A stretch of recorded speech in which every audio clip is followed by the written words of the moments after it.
pada kesempatan kali ini saya tidak sendiri, saya juga bersama dengan rekan-rekan saya.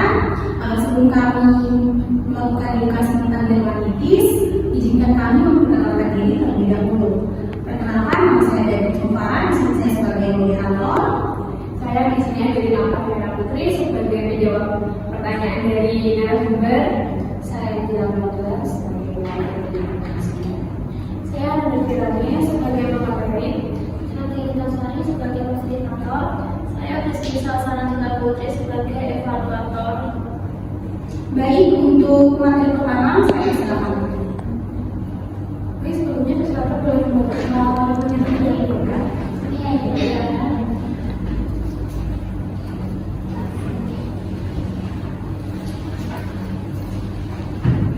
Baik, sekarang Ibu sudah memegang materi masing-masing ya. Sambil melihat rekornya, saya sambil menerangkan apa itu dermatitis. Nah, Ibu-ibu sering kan mengalami seperti kayak gini, gatal kemerahan seperti ini di kulit, di siku, di kepala, dahi seperti itu. Nah, sebenarnya apa sih itu? Nah, itu disebut dermatitis atau peradangan kulit. Peradangan kulit itu akibat kontak dengan zat iritan atau alergen terhadap merah, gatal, dan juga kering. Biasanya itu lebih parah itu muncul keluhan.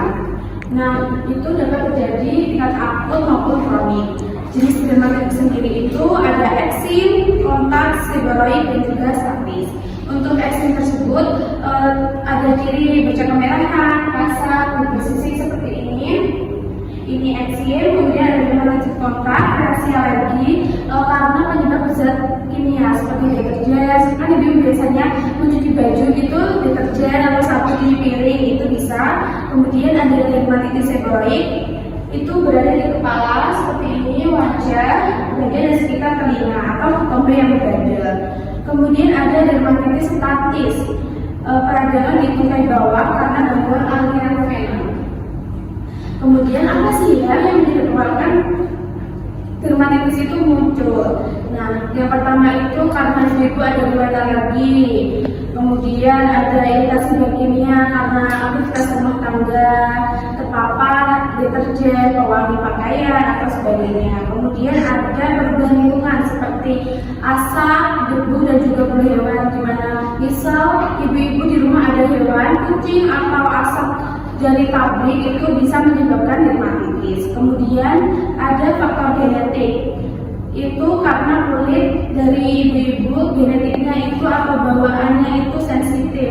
Kemudian ada kebersihan diri yang kurang. Ibu mungkin mandi kurang, bukan 3 kali sehari atau mandinya itu cuma 1 kali sehari atau 2 kali sehari, itu bisa menyebabkan dermatitis ya, karena kulit itu harus dijaga terus-menerus agar bersih, karena kulit kita itu butuh perawatan juga.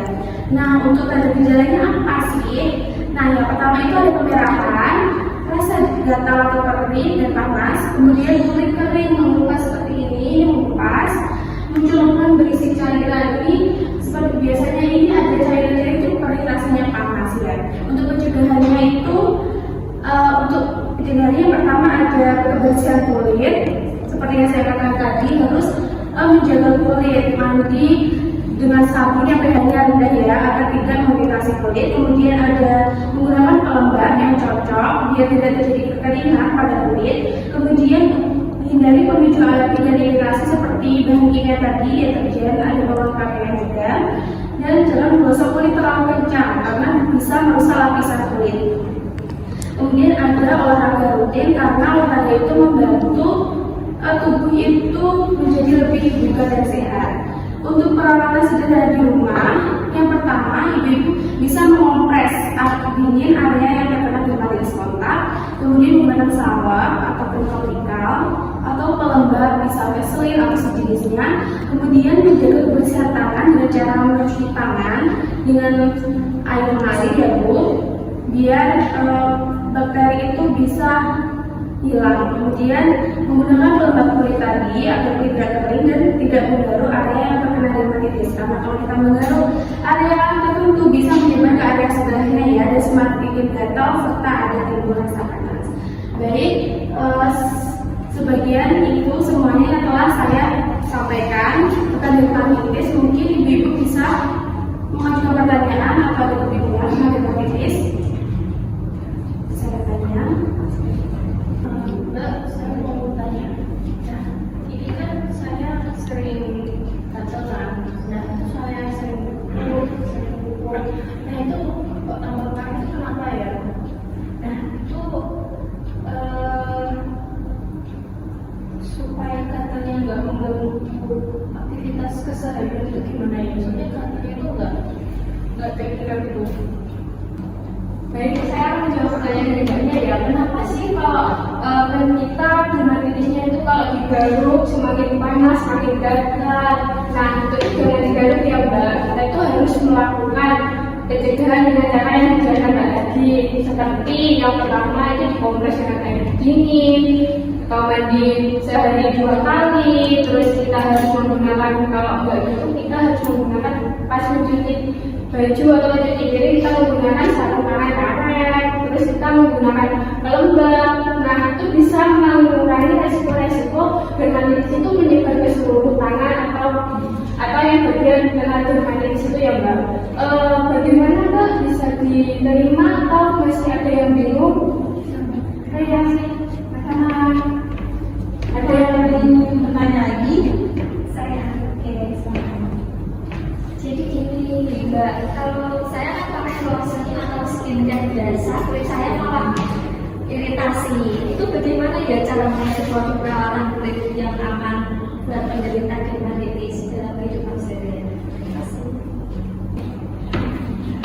Baik, saya akan menjawab pertanyaan dari Mbaknya. Kenapa sih ya Mbak, kalau remaja-remaja sekarang kan banyak menggunakan lotion-lotion yang bagaimana gitu ya Mbak. Nah, untuk mencegah terjadinya dermatitis pada kita menggunakan lotion, kita tuh bisa menggunakan lotion yang mengandung BPO, yang sudah BPOM.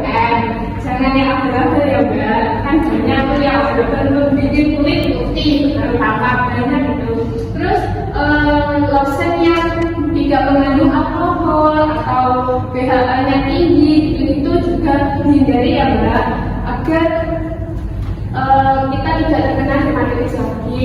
Terus bisa kita mengecek nih 24 jam kita mengecek testernya itu kita bisa terkena dermatitis atau tidak. Kalau tidak bisa dipakai. Terus kalau memang masih tetap nggak bisa, kita masih bingung untuk memilih lotion yang baik untuk kulit kita bisa ke dokter untuk meminta resep dari dokter kenapa sih dan apa sih rekomendasi dokter untuk lotion kita lebih baik. Apakah itu sudah bisa diterima Mbak? Sudah Mbak, makasih Mbak. Oh iya, terima kasih lagi. Baik, kepala keluarga ini masih ditanyakan lagi? Oke, silakan. Kenapa ya Mbak kulit saya sering kambing dari gatal setelah pakai sabun atau deterjen? Apa memang dermatitis bisa dipicu oleh kegiatan sehari-hari ya? Baik Bu, saya ingin menjawab ini betul sekali Bu. Aktivitas seperti mencuci piring, mencuci baju, mandi dengan sabun yang keras atau kontak berpeluang dengan air bisa memicu kekambuhan. Karena itu dari dermatitis perlu memilih produk bersih yang lembut serta melindungi kulit saat melakukan pekerjaan. Apakah bisa? Bisa. Terima kasih. Ada yang mau bertanya lagi? Sudah cukup jelas Mbak. Terima kasih. Tadi juga sudah dijelaskan sama rekan saya apa itu dermatitis, standar dan gejalanya, penyebab dan juga penanganan dari dermatitis. Dan juga tadi pertanyaan-pertanyaannya juga sudah dijawab oleh rekan saya. Untuk selanjutnya nanti akan saya serahkan kepada rekan saya masing-masing. Baik, terima kasih kepada materi yang telah menyampaikan penyuluhan mengenai dermatitis dan juga kepada ibu-ibu sudah mengerti tentang dermatitis juga. Setelah kami mencermati jalan penyuluhan secara umum, penyuluhan sudah disampaikan dengan jelas, lembut dan mudah dipahami oleh materi mampu menjelaskan pengertian penyebab gejala dan pencegahan tentang dermatitis. Penyampaian juga menunjukkan kemampuan komunikasi yang baik sehingga informasi dapat diterima dengan cukup efektif. Secara keseluruhan, penyuluhan kali ini sudah informatif, relatif, dan bermanfaat, terutama untuk meningkatkan pengetahuan masyarakat mengenai kesehatan kulit. Harapannya Dengan penyampaian yang lebih variatif dan interaktif ke depannya, materi dapat tersampaikan dengan lebih optimal. Demikian informasi dari saya, kami sampaikan. Terima kasih.